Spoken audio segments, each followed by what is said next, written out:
in hand. What's up everybody, I'm Seth Fowler and today I'm reviewing the upcoming Off-White Air Jordan 5 sale.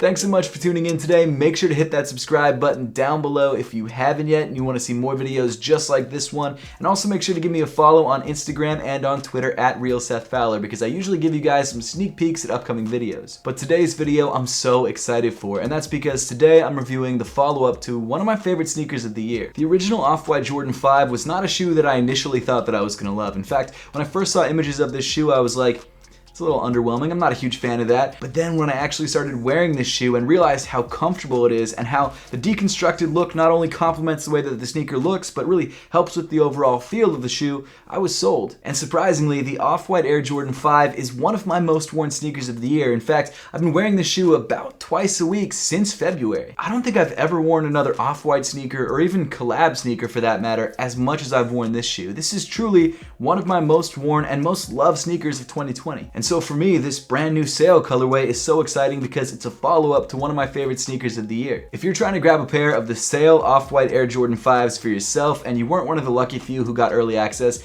I wasn't either, I paid resale for this pair. This shoe officially releases on October 29th for a retail price of $225. And believe me when I say I will definitely be going for a second pair of these, especially if I can grab it for retail. But before we get any farther into the shoe, let's take a quick look at the retail packaging. So the sale Off-White Air Jordan 5 comes in a box that's almost exactly the same as the previous Off-White Air Jordan 5's box. You've still got these cutouts with these clear pieces of plastic that act as windows. You know, it kind of makes the box look like a piece of Swiss cheese, which I guess is an acquired taste, both the cheese and the box design language, but I'm actually kind of into it because of how unique it is and how weird looking it is. Like, you definitely know what sneaker is in this box from just looking at the outside of the box. Other than the circular punch outs, the box is very similar to an Air Jordan 5 box. You've got a black semi-gloss top with a Jumpman in red in the center, and then you've also got this black and gray splatter print around the bottom. Of course, you've got the size tag in the front of the box, and the official colorway is Sail Fire Red Muslin Black. But now that you know what to expect when you open up that brand new box from Nike that will probably not be coming in the mail for you, let's get back into the sneakers themselves. Like the original Off-White 5s that were loosely based on the black metallic Air Jordan 5s, these new Sail Off-White 5s seem to be based on the Fire Red 5s. While there are some obvious design differences between this shoe and the Fire Red 5s, the overall colorway of the shoe seems to be modeled off that sneaker. But jumping into the upper of the shoe, the toe of the sneaker seems to be covered in a translucent plastic textile, which is the exact same material used on the previous Off-White 5s. And this translucent textile seems to be one of Virgil's favorite materials because he's used it on a lot of other Off-White sneakers. The upper of the shoe comes in a sail, or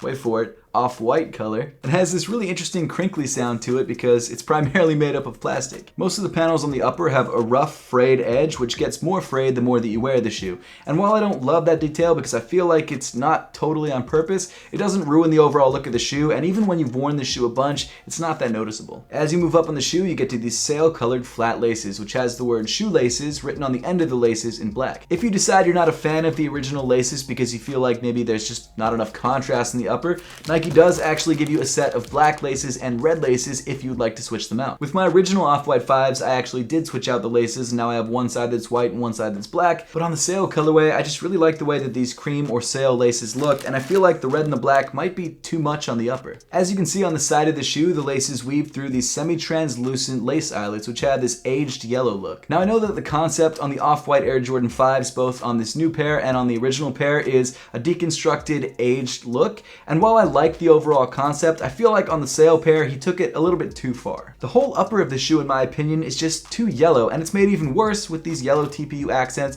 and the yellow outsole. I don't think that color choice is a deal breaker, but I just don't love it, and I kind of wish he had gone for a more traditional, maybe lighter white. Speaking of aged details, the Off-White zip tie on this shoe comes in the same aged yellow color, which Actually doesn't look bad on the zip tie, but I kind of wish the zip tie was the only thing that was this color. Also, just to let you guys know, I'm not going to wear this shoe with the zip tie on it. I don't wear my Off-White shoes with their zip ties, but I left it on for the review just so I could talk about it. I actually don't know how you can wear this shoe with a zip tie, because wouldn't it drag on the ground? Or maybe there's a way to like really tighten it down on the shoe. I don't know, but not something that I do. Moving up even farther on the shoe, you get to your Air Jordan 5 lace lock, and of course it also comes in an aged yellow color, accented by the semi-translucent red. And then behind that detail, you've got your 3M Air Jordan 5 tongue. This tongue seems to be the exact same tongue that was used on the previous Off-White Air Jordan 5s. You've got a punch out on the left shoe and then a big cutout on the right shoe. Of course, you've got your Jumpman in the center embroidered in red, and you've also got your unfinished edges that show off some exposed foam. Now, if you've never worn a pair of Off-White Air Jordan 5s before, you might not know that the tongue is much less padded than a standard pair of 5s. Now, before I wore this shoe, I thought that I wasn't going to be a fan of that detail because I felt like it would feel just so weird on your foot. But after wearing the Off-White 5s for a couple months, I love this thinner tongue. It just feels so much less bulky. On the back of the tongue, you've got a cream sock liner with your Air Jordan patch in red. Of course, it's upside down, so if you decide to flip out your tongue, you can. And then weirdly, one of my favorite details in the shoe, you actually lose half of the patch because of this punch out. I don't know why I like that so much. It's just such a funny little piece of attention to detail. Then moving inside the shoe, you've got more of that cream sock liner and a little bit of padding around your ankle. Nowhere near as much padding as the standard Air Jordan 5s, but it still feels good on foot.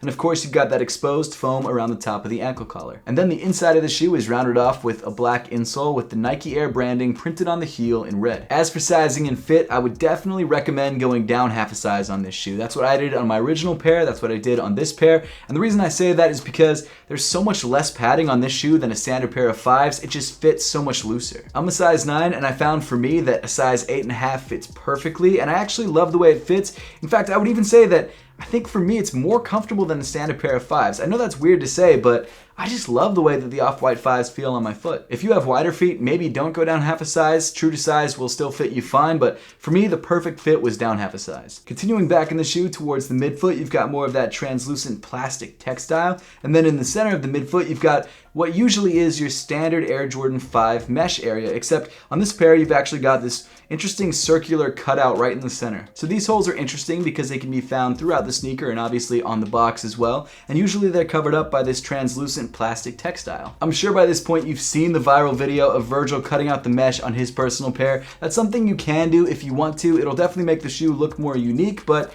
it's something that I don't really feel the need to do myself. I will say though that I like the fact that they've added these little circular windows because it actually allows you to see your socks through the shoe, which I think is really cool, especially when you're wearing awesome Apothecary socks. Moving over to the medial side of the midfoot, you've got that same circular cutout in the midfoot panel. However, unlike on the lateral side, you've got the Off-White for Nike paragraph printed on the textile mesh in black. I actually love this detail on the shoe. I love how the paragraph is kind of obscured underneath this TPU mesh, but then in this little circular cutout area, you can see it perfectly. It's just such an interesting touch, and it's honestly one of my favorite parts of the shoe. Moving even farther back in the shoe, you've got more of that translucent plastic textile, and of course you've got another punch out around the ankle area. In fact, right where your ankle bone would be. And then interestingly, it seems like they've actually doubled up on the plastic mesh around the heel counter of the shoe and around the top of the ankle area, which gives it a much more yellowed, aged look. I don't know if I love this doubled up plastic mesh look. The edges on this outer layer are a lot more frayed than the edges on any other panel of the shoe, and I just don't really love the fact that it's